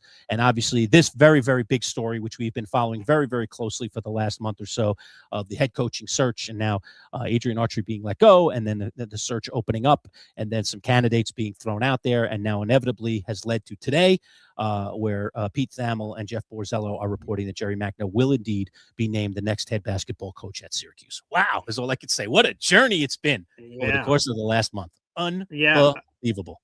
Yeah, we'll wrap up with a couple of comments here, Lurch, and I will just say one of my favorite Syracuse Duke memories is back in the day, I used to cover some of the broadcast from an audio perspective, so I didn't get to see the games when I was working the radio behind the scenes for the game, and it was John Gillen hitting the buzzer beater to beat Duke, Syracuse Duke, and so again, it's a lost art is radio, and you're not being able to see it, and thus the person that's on the air, that's doing the play-by-play, is painting the canvas. My eyes are closed. I'm like, what's happening? And then painting that John Gillen shot, and he puts it up, and I was just running around the radio station, losing it in studio. So an absolutely terrific memory. So we've had some good Syracuse Duke memories. Unfortunately, they were quite some time ago. So we have some of that. And there are some people out there. Here's one here right now coming out of the comments from G Ground Up 315. He says, it's a good probability that we retain a good portion of the team. I would say this. I mean, we don't know. We really don't know. We're going to find out, I think, sooner rather than later. I do think that theoretically, with Gerry coming home, that the possibility of that happening is strengthened versus if it had been a Hodgson or Schertz or somebody else out there, that a larger or a potentially larger portion of the team stays. But I think this also is part of what does Gerry McNamara want? Who does he believe in on this current roster that he thinks is going to fit what he wants to put together here at Syracuse? That has to be in the blender as well. It's not a matter of, okay, just this guy's talented, we got to keep him. Is he talented but have the right stuff? All right. If you watch that Siena team play against Duke, you just felt like those guys had the right stuff. They were being coached and allowing Gerry McNamara to coach them, that there was buy-in, there was camaraderie. It felt like a team. And if there's one thing, in my opinion, that this Syracuse thing could use right now in time, other than an injection of money, which everybody needs these days, all right, it's that. It's that thing, that pride that swells from putting that jersey on and saying, we're going to go out today and we are going to compete for 40 minutes. And that fire just doesn't feel like it's been there in a while. And I hate to say it, but that goes back to the last few years of Jim Boeheim. It just didn't feel that way. No. And Siena felt obviously, that way the other day. yeah, and obviously GMAC can speak to that. He bled, sweat, cried, everything into that Syracuse jersey. So again, I think there's a relatability from that perspective. I see Q's_44 says, "Do we get Doty?" He's talking about the Siena prospect. I feel very good about it. A Fulton kid. Again, I would imagine he went to a ton of Syracuse games as a kid, and he saw the power and the influence and the everything of the Syracuse basketball program. He obviously has a special connection with GMAC. My gut would say yes, but obviously we don't know. It's so fresh with this news. But my gut would say Syracuse has to feel really good about their chances about Doty for sure. Yep, and this is typical. Again, good players often come with their coaches if they're invited. And so first he has to get invited, and then he has to say yes. But, I like the chances. I like the chances on that one. I like Let's the throw chances. this one up. GG Ground Up again, 315. Q's versus Duke 2026 will be a sold out dome. And how many times they get played on the big board? John Shire. Yeah, he outcoached me. Yeah, he outcoached me. Yeah, he outcoached me. And just boom, boom, boom, boom. And we have GMAC and Shire, the rematch. Oh, yeah, I would do it. I'd have that on a TikTok, like remix of like outcoach. Oh yeah, I'd be all over that. Come on, Lutz. What about that? The energy of Syracuse Duke meaning something, for goodness sake. Yeah, it'll mean a little more just because of what just happened, at least in the immediate. I don't know that Gerry McNamara as the coach immediately elevates the Duke-Syracuse rivalry. We've talked about it forever. Is it really a rivalry when the other team is beating your brains out pretty much all the time? I don't think Duke feels the same way that perhaps some Syracuse fans would like to feel or imagine that they feel. Always great to take down the giant, and Duke still remains the giant of this conference. Right. Really, Carolina, who was once a giant in this conference, has faltered a bit. They are. Oh, they're about to fire their coach, I think. They're on the verge. I mean, Hubert's either going to, keep his job for another year and be in a prove-it year, or he's going to be gonzo. But they are literally already chatting. And that's a guy, if you want to look at, again, as a living, breathing example, that's a guy who played for them, assistant coached for them. His father has a history with the program as well. I think his father was both a player and then was involved beyond that. Like, he has a rich connective history with Carolina. But again, in North Carolina, those guys are used to competing for national championships all the time. And they just haven't been, and they've been getting knocked out early in tournaments, as they once again did here in the first round this year. So there's a lot of unhappy people in Carolina, that want to see Hubert go. And then there are others that say, no, you got to at least give him one more year. We're going to see which way they go. I don't know, but that's hot and heavy down there. So, but again, just back to what I was originally saying, which is, like Syracuse, if they want to have a rivalry with Duke, I mean, fans here are always going to get jazzed for that game because, like I said, it's like knocking off the giant. But if you really want to have a rivalry with Duke, you're going to have to do a little better. They're going to have to do a little better than they've done in recent years. Like I said, we had them beaten them in 7 years. Yeah. That's not much of a rivalry to me. That's a cremation. So they got to flip that. They got to flip that. And maybe GMAC can do that. Maybe GMAC can, relight that fire, get that thing going. Maybe this battle with Siena against Duke and what he was able to do somehow, some way, gets it tilted in Syracuse's direction here. That would be fun. Yeah, Dino or Dino, because I don't know around these parts with our former Dino Babers. But I live here's the other side of the coin, Lurch. I live Dino saying this. I live close to Albany. This sucks for us. We love what he did with us at Siena, and I imagine Siena, with all due respect, is that stepping stone kind of gig that a GMAC, this was a temporary thing. And I know it stinks for the people of Siena, and Syracuse fans are celebrating today. So it's sort of like, on a buzzer beater in the NCAA tournament, right? Oh, we had some close ones over the last couple of days, some crazy moments where you think a buzzer beater's going down and it goes the other way. Right. On the same court, you have jubilation and elation. And then you have the destruction of defeat. In this case, right, a head coach returning home here to Syracuse, we're losing it. The poor people of Siena, I'm sure they're pretty bummed about whatever this means at loose leasing GMAC, but players of their team, their roster, their coaching staff. Yeah, that's the other side of it. Yeah, and there always is another side of it, and we tend to not think about that, especially if we're the recipient. but there Yeah. is.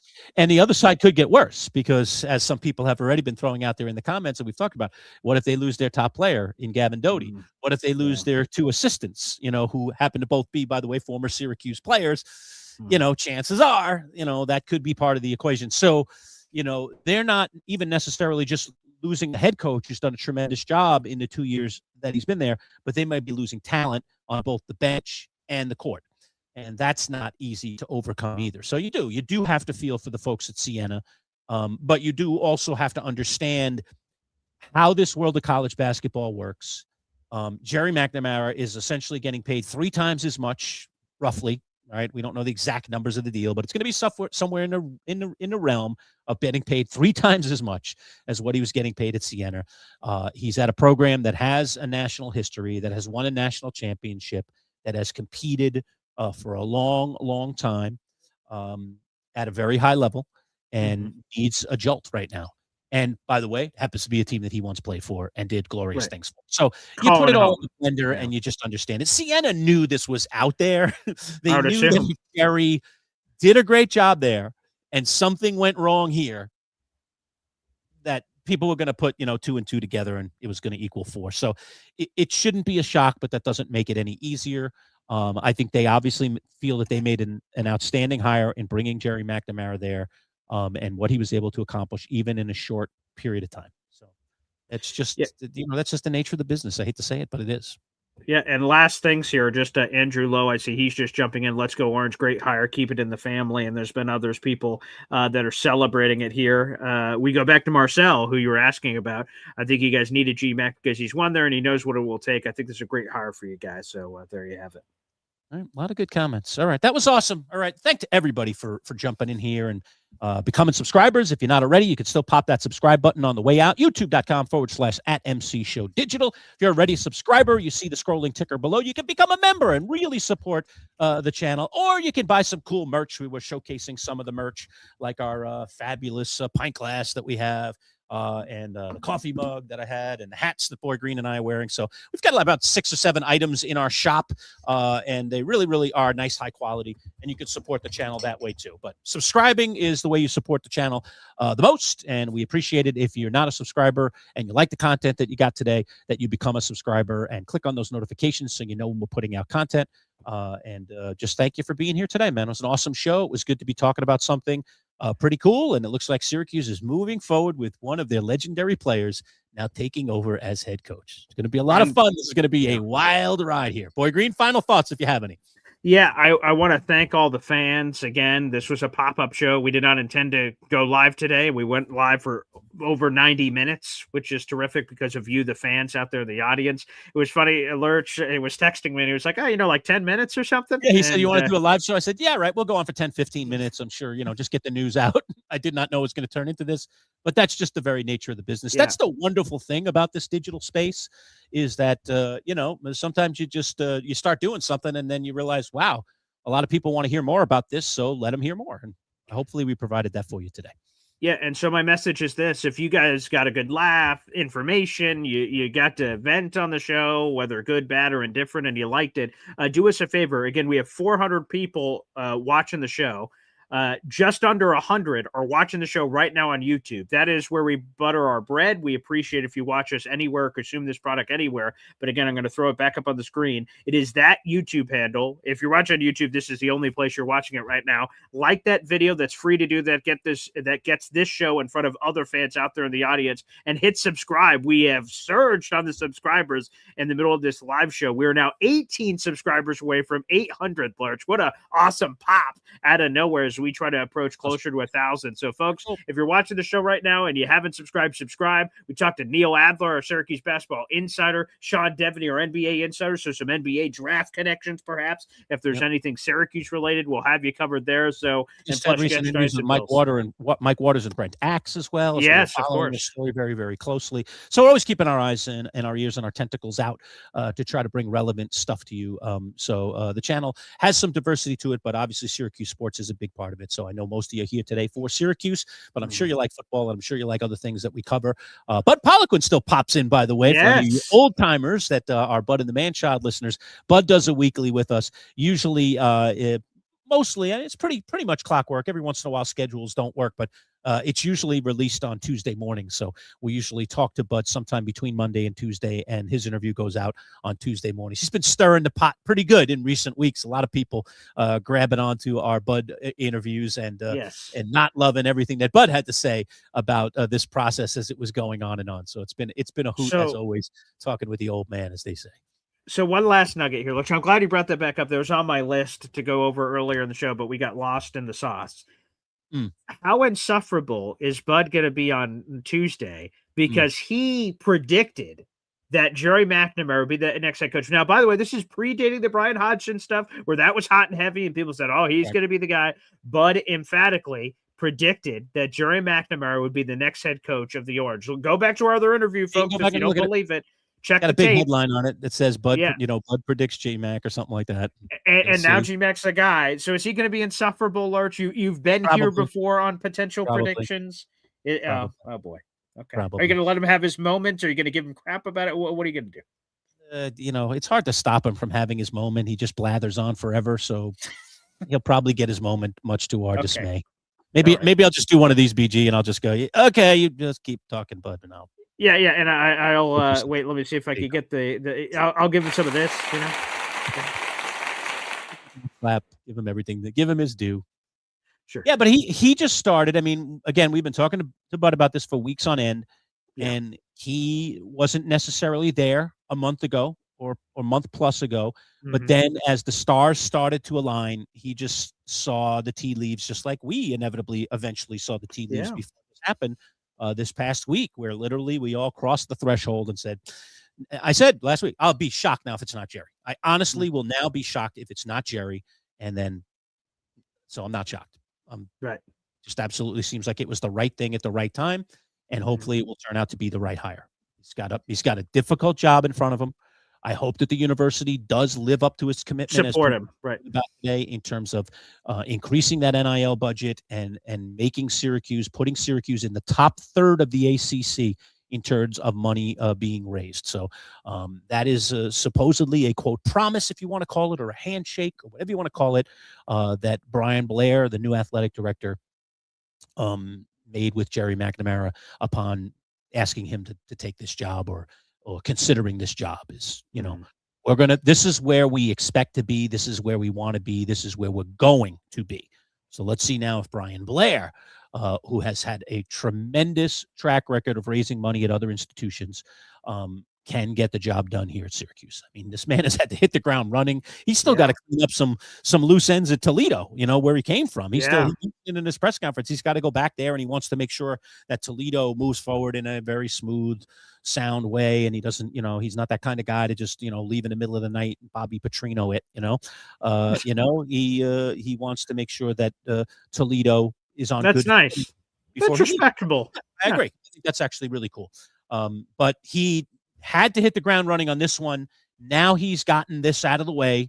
Right. Okay. He's going to inevitably, within the next few days, I'm sure, going to have some kind of press conference. Gerry McNamara is going to be officially introduced. And then Brian Blair can go back to Toledo for a little bit, or be working part-time in Toledo, doing Zooms or whatever he's got to do, and get that thing transitioned over to whoever the next athletic director is going to be there. And then he'll obviously be here digging in on fundraising, which is such a big part of what college basketball is these days. Can't say I love it, to be honest with you. Really don't like a lot of the things that have gone on in recent days in college basketball, but it is the game that everyone is playing, and you have to be in the game.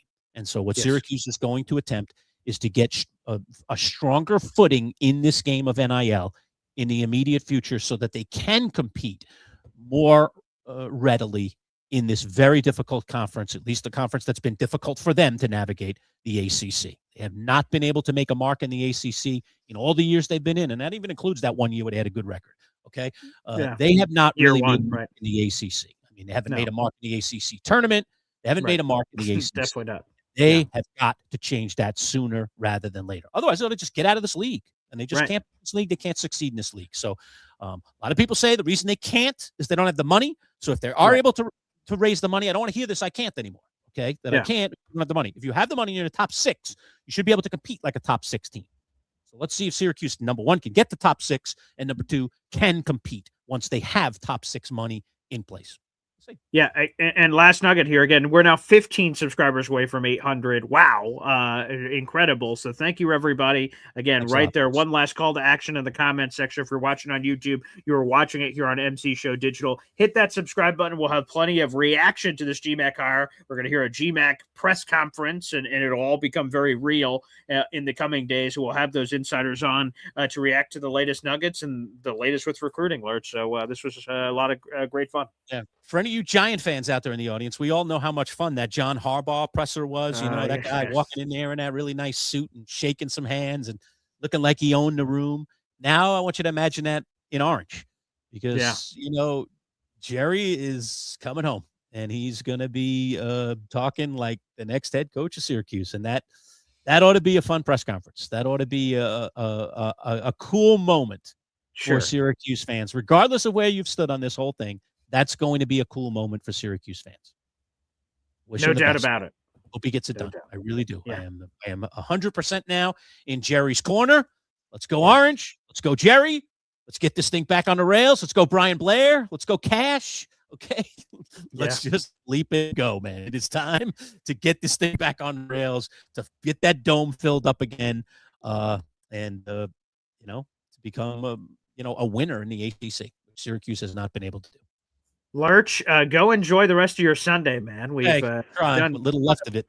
We'll see if any breaking news or anything happens later, but we'll have you covered. We'll be back on live, Lurch, tomorrow morning at 11 o'clock, folks. And, of course, stay tuned to our YouTube shorts and other content. We'll have stuff continuing to churn here.